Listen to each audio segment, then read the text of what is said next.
Live science says of Darwinian evolution, it can turn dinosaurs into birds, apes into humans, and amphibious mammals into whales. What Darwin showed in his work on evolution and natural selection is that we don't need to invoke any supernatural force or power to account for the development of life through time on Earth. The ongoing processes that are observable in today's world. Do you think it's a belief? I think it's just fact. I think more like facts. There is too much evidence to ignore. Do you think it's a belief? No, it's science. It's the way it happened. It's logical. You know, all the scientists pretty much agree with it. It's more of a fact. When did you start to believe? When I started to think for myself. When did you start believing? When I took my first biology class. It all started to make a lot of sense. The teacher made it very, very easy to understand. I generally trust the scientific community. Makes more sense than any religion or anything. The fossils they found of all the cavemen, the Homo sapiens, the dinosaurs, it shows clear evidence. I believe in science. What's your major here at this university? Biology. Your biology major? Yeah. You believe in evolution? Yes. What's your major? Geology. Chemistry? Biochemistry. Environmental science and policy. I'm a physicist. Biochemistry. Okay, do you believe in evolution?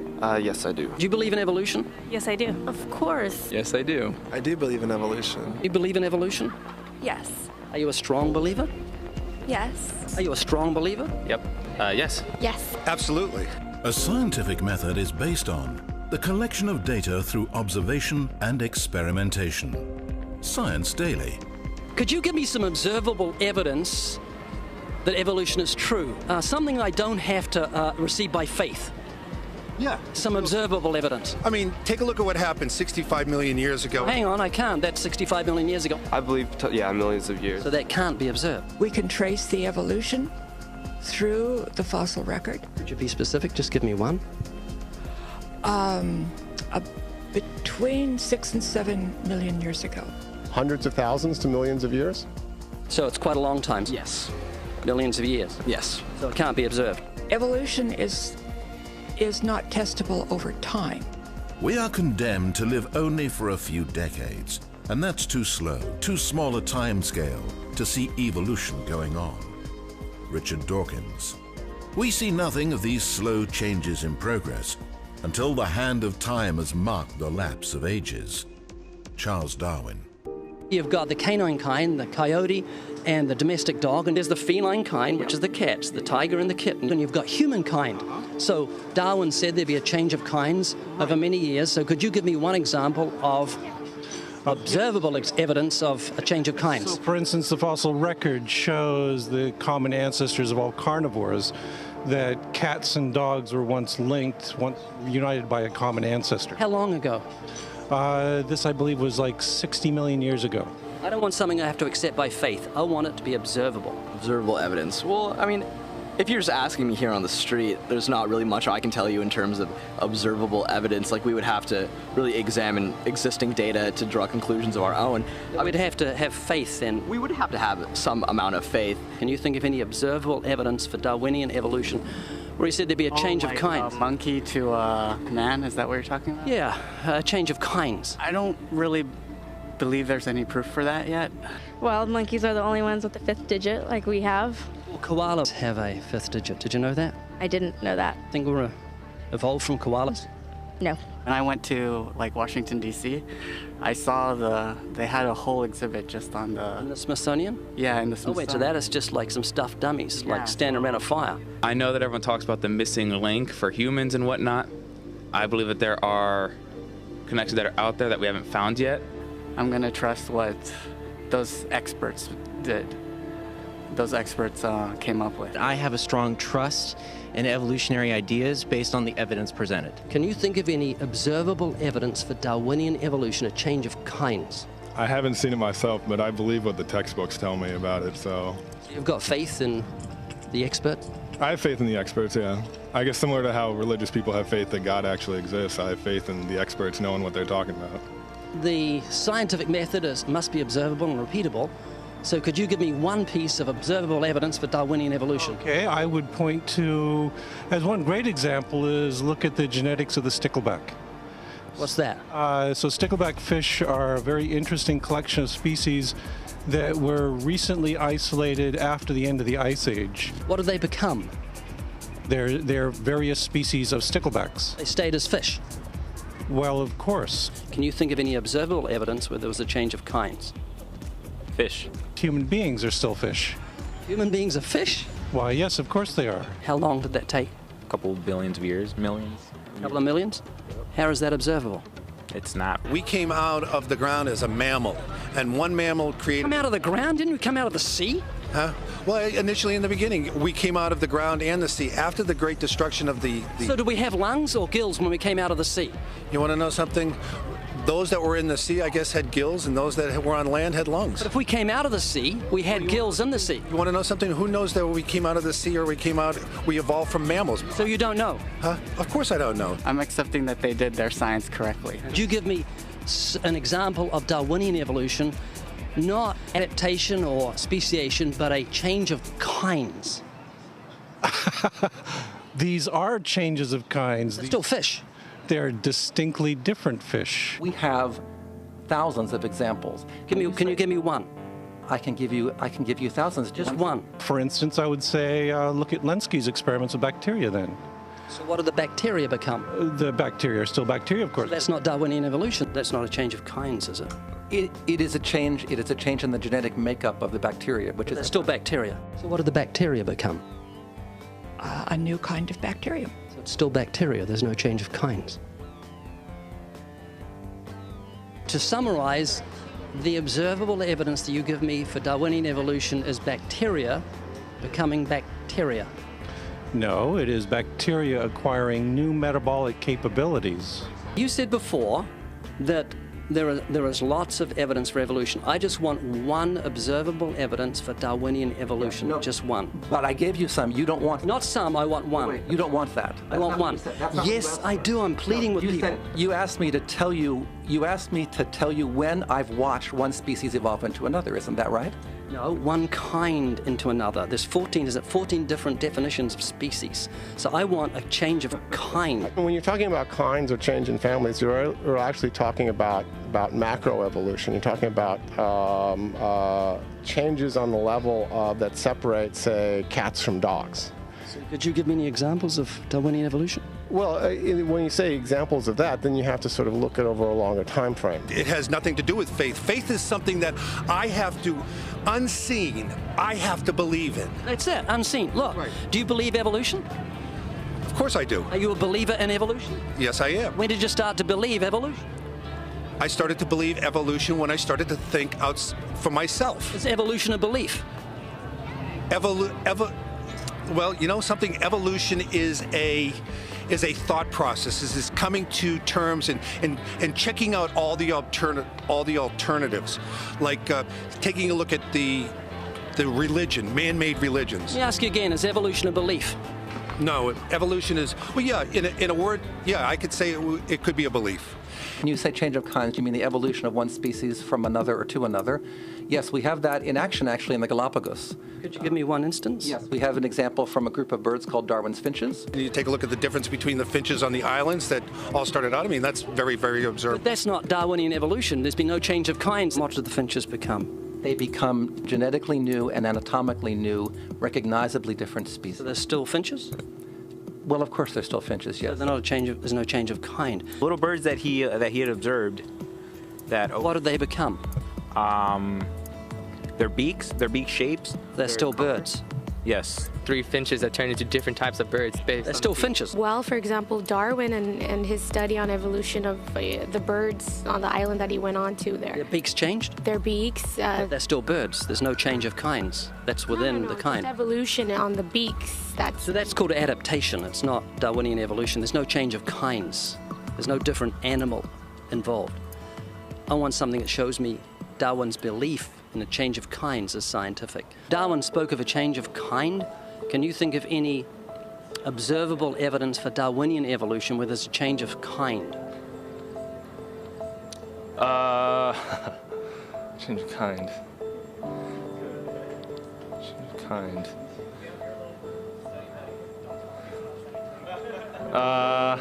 I'm gonna have to think about that one a little longer. You give me anything that I can see, observe, and test, which is a scientific method for Darwinian evolution, a change of kinds.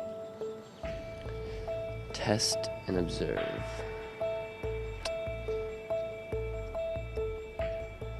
Could you give me observable evidence, which is the scientific method for Darwinian evolution, a change of kinds?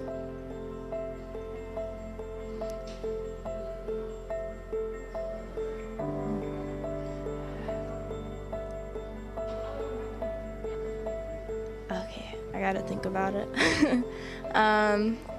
So you want the evidence of it? I would say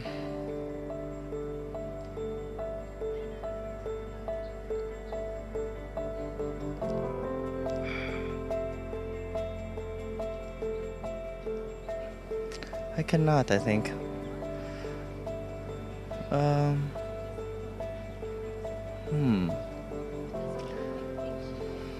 It's a hard question, actually.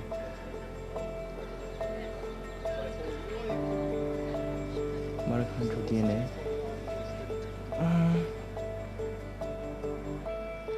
So, can you repeat the question again? Could you give me any observable evidence, just one, for Darwinian evolution? Let me think about that for a sec.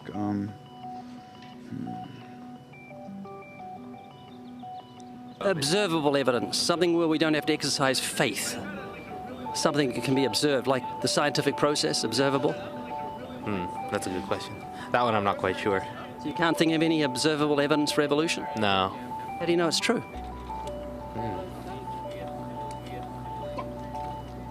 I'm not sure.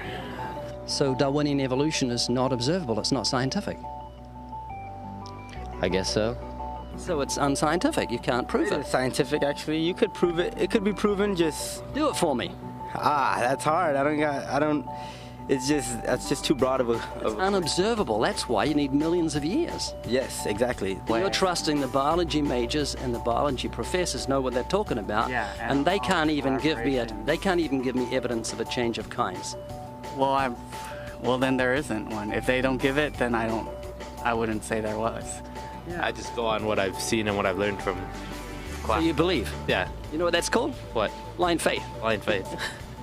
Faith is the great cop-out, the great excuse to evade the need to think and evaluate evidence. Richard Dawkins. Do you believe in intelligent design? Of course not. Do you think everything is intelligently designed? No, I don't believe that things are intelligently designed. Okay, you seem like an intelligent person, so I'm going to ask you something. I'd like you to make me a rose, okay? How would you make a rose? I don't have the capabilities to do that. Hang on. No, it's not intelligently designed, so you should be able to whip me up a rose real quick. Do you believe a rose is intelligently designed? Definitely not. In order for me to know what to make, I have to know what a rose is. Well, it's got a seed, so you've got to start with nothing and you've got to create a seed from nothing. Oh. Can you do that? No, I can't. Could you make a rose from nothing? No. Can't make something from nothing. It's just basic, science. A rose from nothing? A rose. Just like, I can't, honestly. Why not? Me, I have no supernatural abilities. All the geniuses in the world can't make a grain of sand from nothing. We don't know where to start. I can't. Why not? I don't have millions, billions of years. That would be physically impossible. I mean, I would have to, that's not possible. So how could you say everything's not intelligently designed? Where does that leave you on the scale of intelligence if you say everything's not intelligently designed and you can't even make a rose? Why do you think there's no one teaching intelligent design at UCLA? Because they're not allowed to. We can teach anything we want.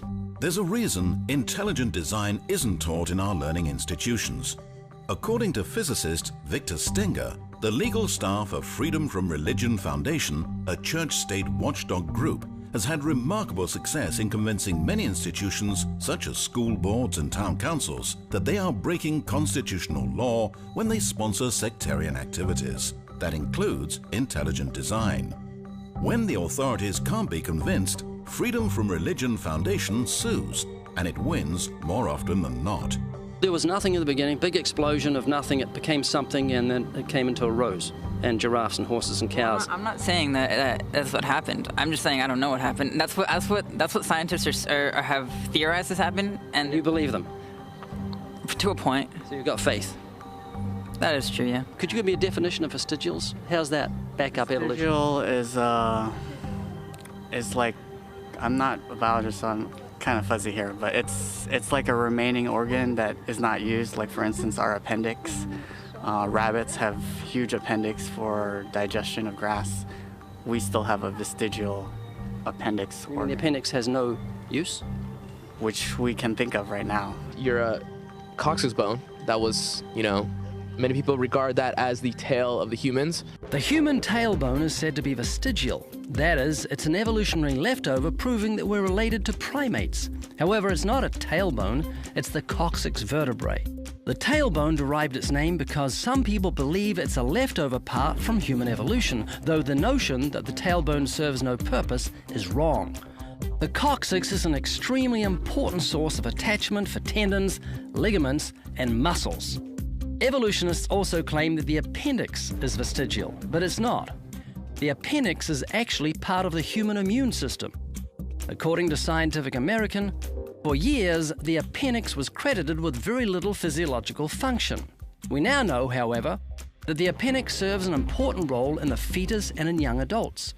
Among adult humans, the appendix is now thought to be involved primarily in the immune functions. I do believe in evolution. Now, why is that?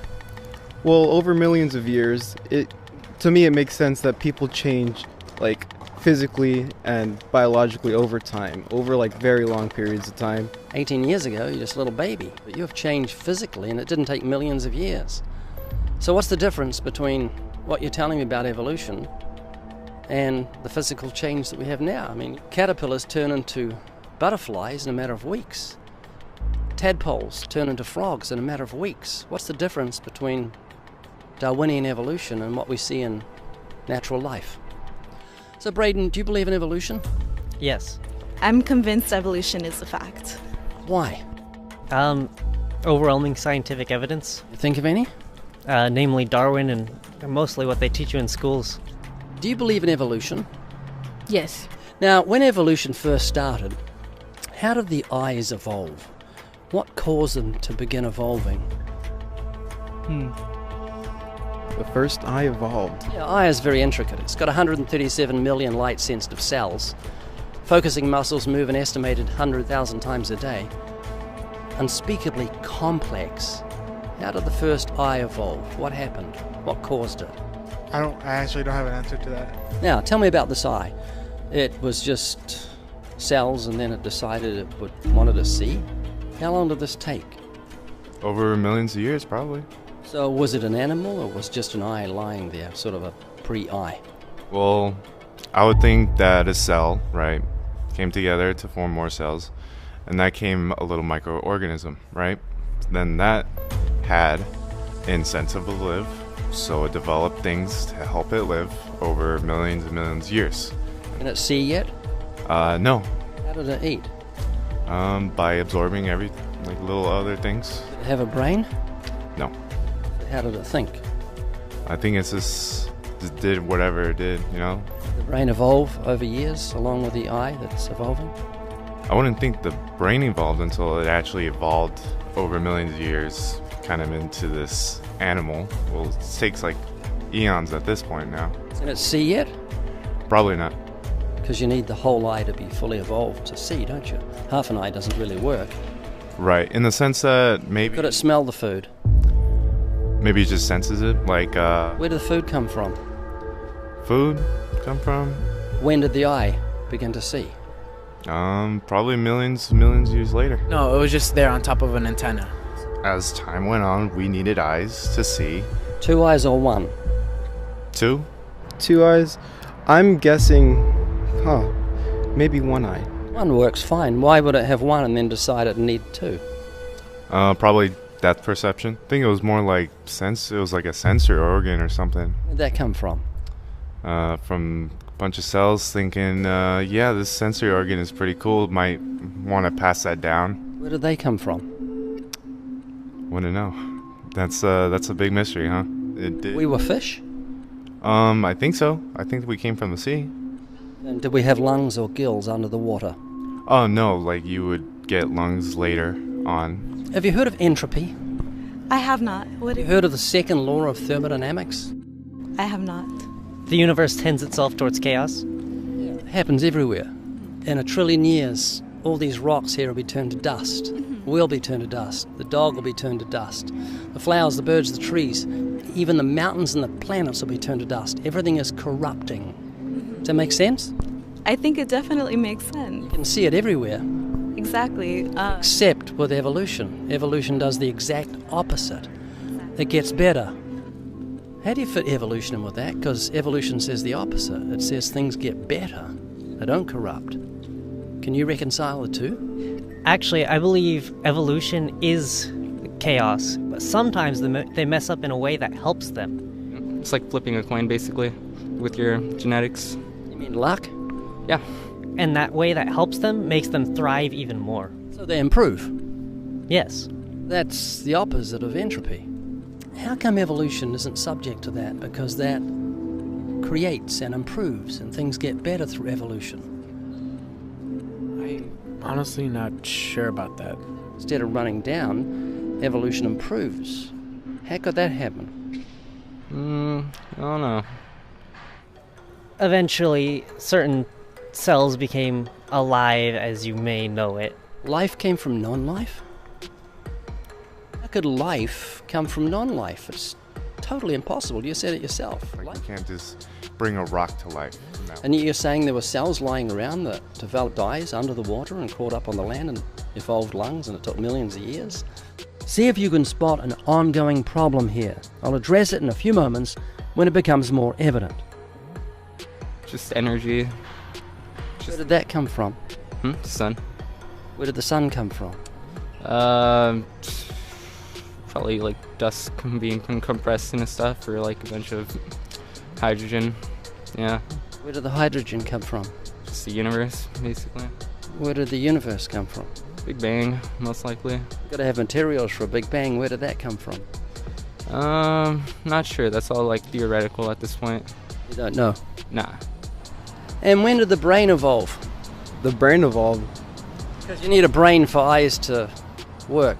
Otherwise, you're not thinking about what you're seeing. Predators and food and things like that. It was probably very minuscule around the time eyes came into existence. Probably a little before then, in order to control metabolic functions, such as or to control how the organism would react to its environment. So I'd say sometime before eyes. Could man have evolved from pigs? Because if they ever give you a skin graft, they may use pig skin. Did you know that? No, I didn't know that, no. Yeah, you're very close to a pig. Pigs have got hearts and kidneys and lungs and livers. And they've got eyes and nose and mouth. I've got friends that eat like pigs, and I sound like a pig when I sleep, according to my wife, sometimes. Pigs' bodies and organs are almost identical in form and function to a human's. The heart specifically is roughly the same size and shape. Because of this, we already use pig valves in some heart repair. So could man have evolved from pigs? It's a thought. The problem is that evolution is as big as the human imagination. Someone who embraces it can believe anything he wants as long as he qualifies it with the word probably. Probably. I have no idea. It's probably would probably be. It probably was by accident. Probably millions of years later. You got to say probably every few sentences because nothing is for sure. Is that right? Yeah. Probably. Let me just share with you how you know God exists. Every building is proof of a builder. You know a builder existed because there's a building. Every painting is proof of a painter. No paintings painted themselves. Is that right? That is true. So the painting is absolute scientific proof there was a painter, and the building is absolute scientific proof there was a builder, because buildings don't build themselves and paintings don't paint themselves. And creation is absolute proof of the creator. You can see the genius of God's creative hand in flowers and birds and trees and puppies and kittens and donkeys and horses and camels, all these things that surround us. Man can't make, we can't begin to make an eye. The eye is so complex, so how could it happen from a random explosion in space and then it made itself over millions of years?